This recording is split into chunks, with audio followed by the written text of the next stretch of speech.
Morning everyone. Today we discuss about excretory system of earthworm. The excretory organs are nephridia. Excretory organs are nephridia. Nephridia present in all segments except first and second segments. First and second segment. Nephridia present in all segments except first and second segments. The structure of nephridia. Structure of nephridia.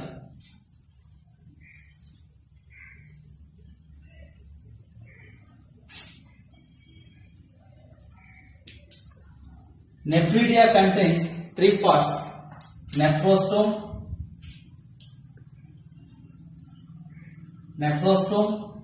duct, nephridiophore.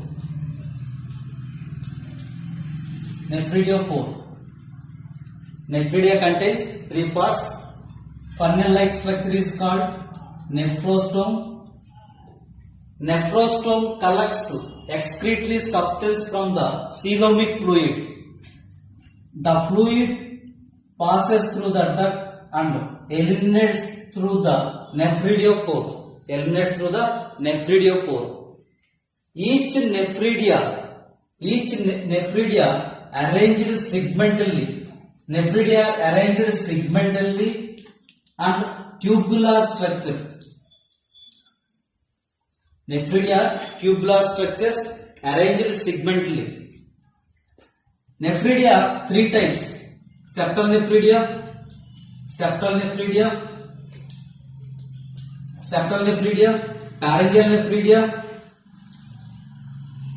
pharyngeal nephridia, and integumentary nephridia.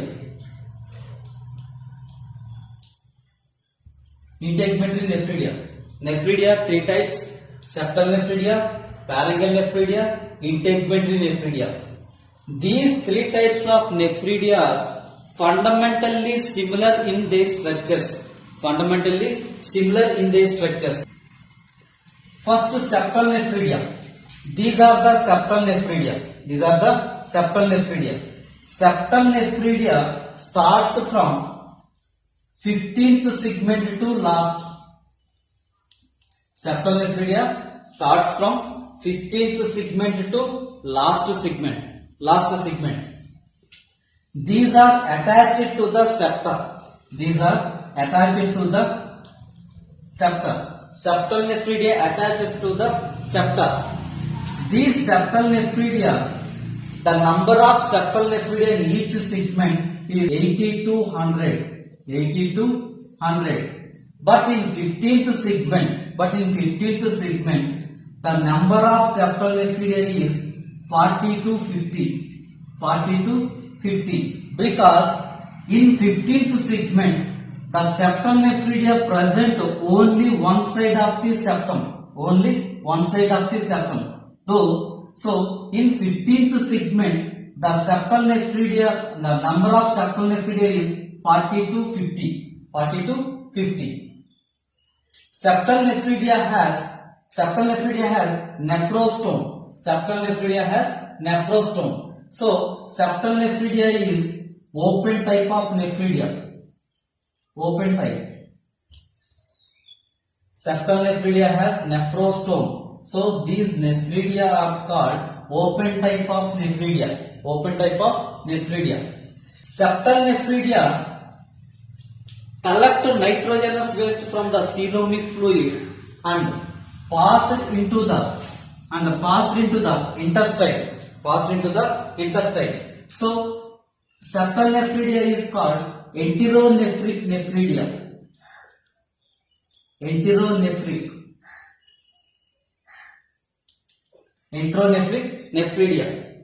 Septal nephridia excrete nitrogenous waste into the alimentary canal. So these septal nephridia is called enteronephric nephridia. Septal nephridia present in the 15th by 16th segment.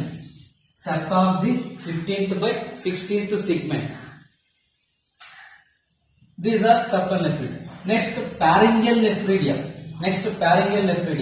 Pharyngeal nephridia tufted nephridia. Pharyngeal nephridia also called tufted nephridia. Tufted nephridia. These are the bundles of nephridia.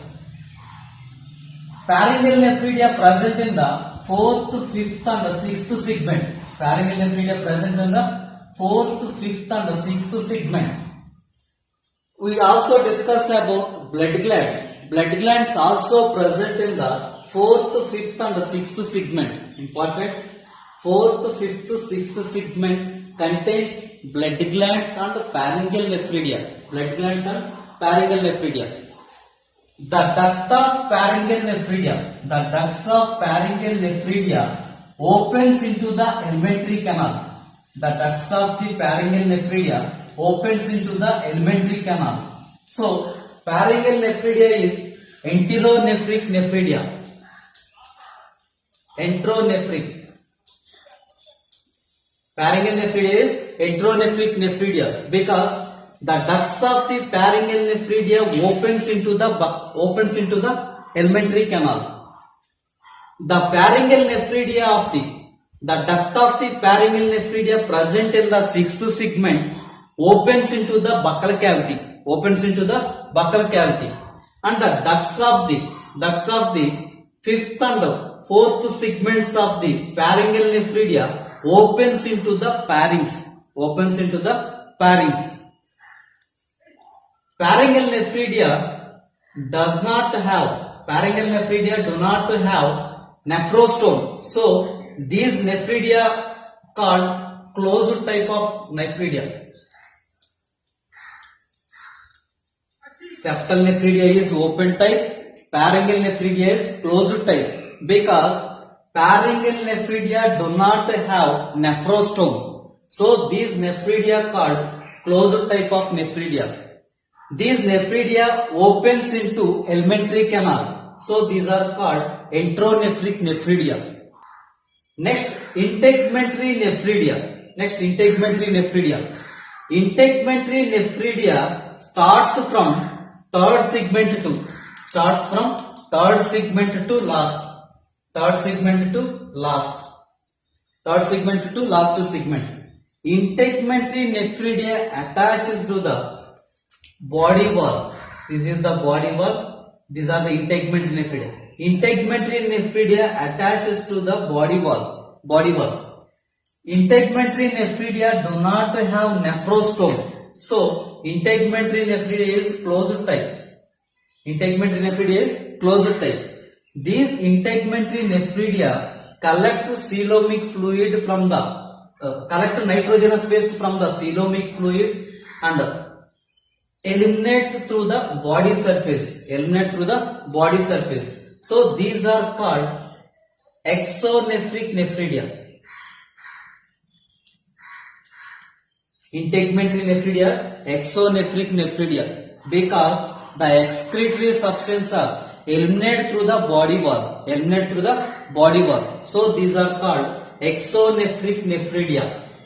Remaining nephridia, septal nephridia and pharyngeal nephridia, these are enteronephric nephridia.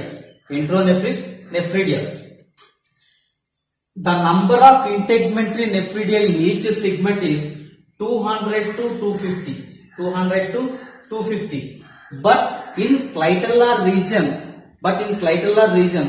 the number of integumentary nephridia is 10 times more. The number of integumentary nephridia in septal in clitellar region is 2000 to 2500.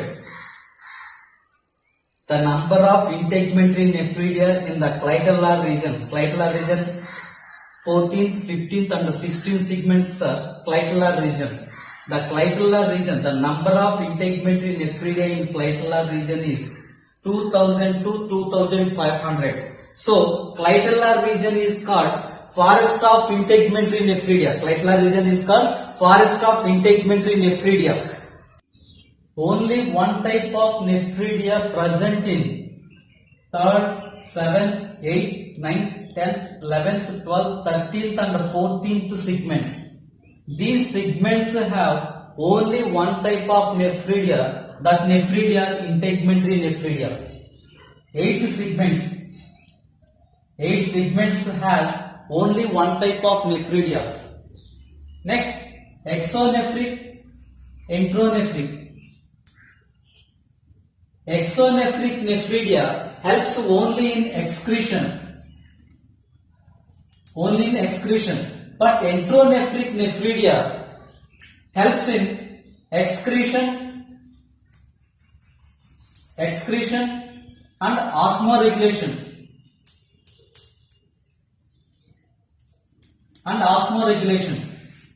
Exonephric nephridia helps only in excretion because exonephric nephridia eliminates their nitrogenous waste directly through the body wall.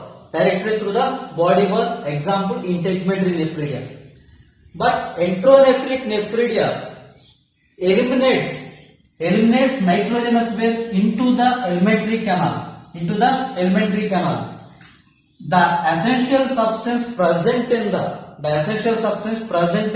nitrogenous waste are reabsorbed through the alimentary canal.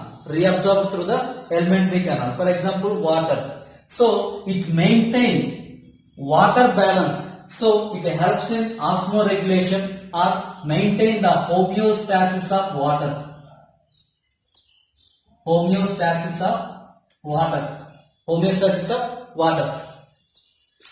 Totally, these nephridia maintain body volume and the composition of the body fluids.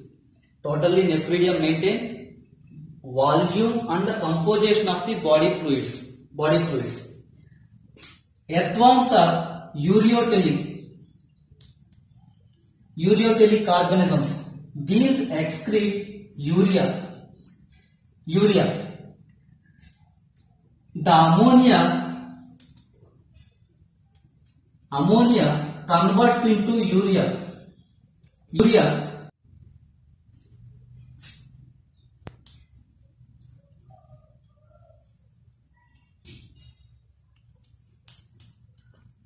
Ammonia converts into urea in the chlorogogen cells. Chlorogogen cells converts ammonia into urea.